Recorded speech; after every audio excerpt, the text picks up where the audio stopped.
नमस्कार।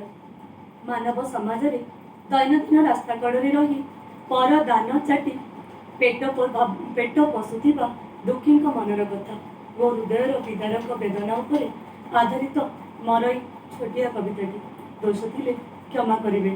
कवितार शीर्षक है रास्ता कड़र से दुख। थरे बुली आस बाहर दुनिया देखिब केते दुखी संसार।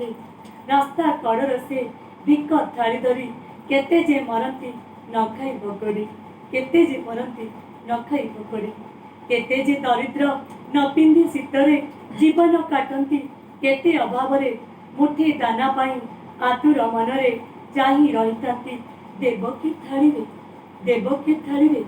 आजिर समाज देखिनी से सबू, आजिर समाज देखुनी से सबू, केते नेता मंत्री जाती से बाटरे न देखिला परी भाग्य निंदा करी तांको भाग्य दे छाड़ती पचरी पंगु अर्थर्वर सेही जे वेदना, पंगु अर्थर्वर सेही जे वेदना।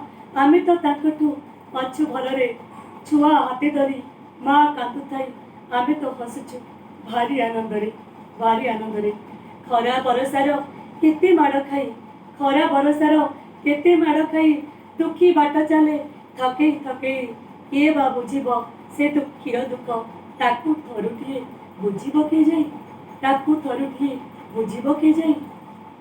उपभोग ऋषि मद मांसे माती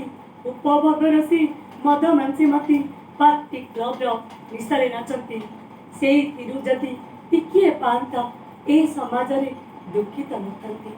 अनावश्यकतार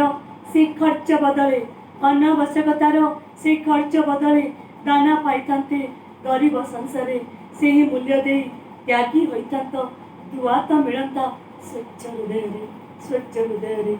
मनीष कांदुची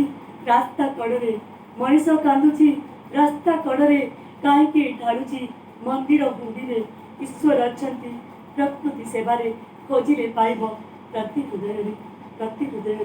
मिछ पूजा करी हिंसा मने भरी किछि पाइबनी सेही धर्म रे। प्रकृति मात प्रकृति पूजा तो दुखी जनसेवा, प्रकृत पूजा तो दुखी जनसेवा। दुखी दूर हेउ एही समाज रे। धन्यवाद।